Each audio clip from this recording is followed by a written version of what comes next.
in hand, who was also their slave, right? They chased down this other slave who was treed by the dogs, and they pulled him down. And they set the 5-year-old down, and he witnessed him being whipped some more. Oh my God.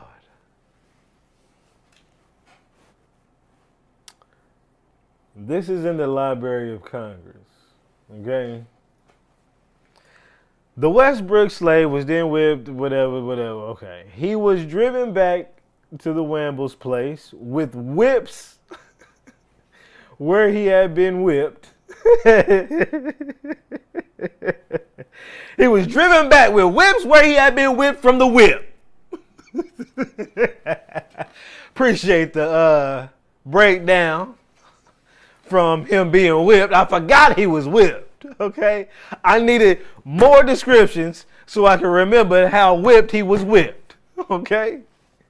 Grandmother could read and write until after the Civil War. The Reverend remembers, at 5 years old or less, remembers his grandmother bringing an old newspaper to his hideout during the Civil War late at night after the Wamble family had retired, and making a candle from fried meat grease and a cord string, which made a very tiny light. She placed some old blankets over the walls so that no light could be seen through the cracks of the hut. She would then place the paper as near as possible to the light without burning it and read the paper. It was never discovered where or how she learned to read and write. So you want to tell me this 5-year-old remembers his grandmother lighting a candle made of meat grease and a cord string,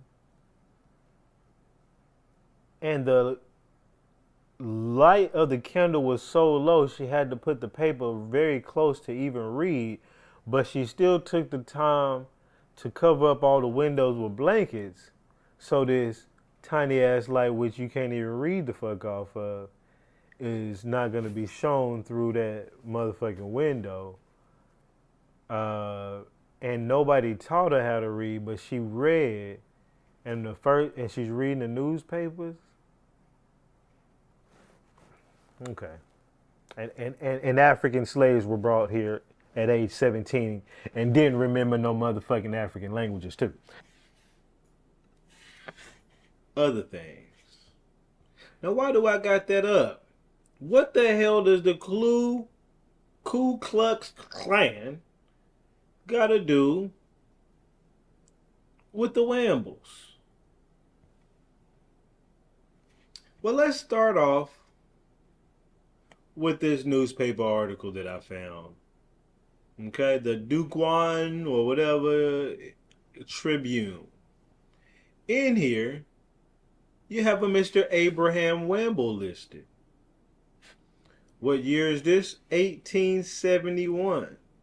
Around the time that one of them was supposedly going to school, right, for the first time. I ain't gonna believe that shit. I ain't believing none of that shit. But anyways, Abraham Wamble was a colored preacher taken out by 50 or 60 masked men and shot.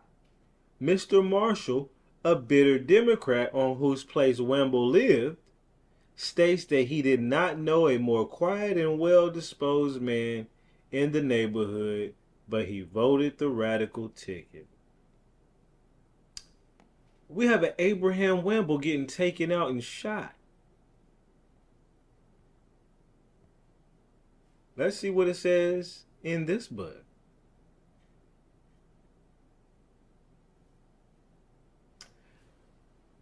Three months later, let me make sure the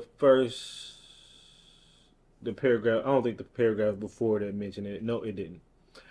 We're going to be reading this paragraph here. 3 months later, in the same neighborhood, a mob of 50 or 60 Klansmen took the Reverend Wamble, Abraham Wamble, from his home and shot him 7 times for voting the radical ticket.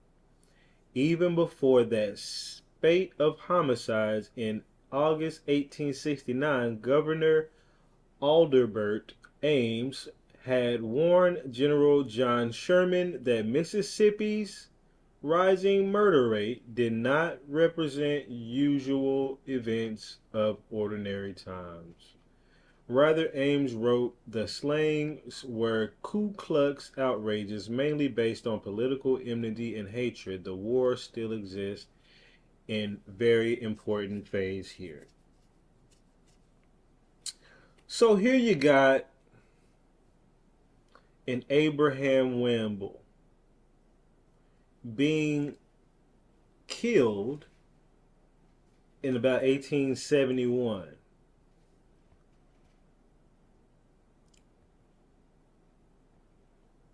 Now, is that the same Reverend Wamble who's talking to these people in the year 1936? It typically had a year on here. In the year, this is a 19. I think it's 1936. I gotta go to the first page of. Oh, here it is. From the years 1936 to 38, or it like which Reverend Wamble would they be referring to? Again, let me show you. We have proof, proof that there's an Abraham Wamble who was a colored preacher. Right? But then you have a Abraham Wamble who was a colored slave born in 1859 who died about 1871.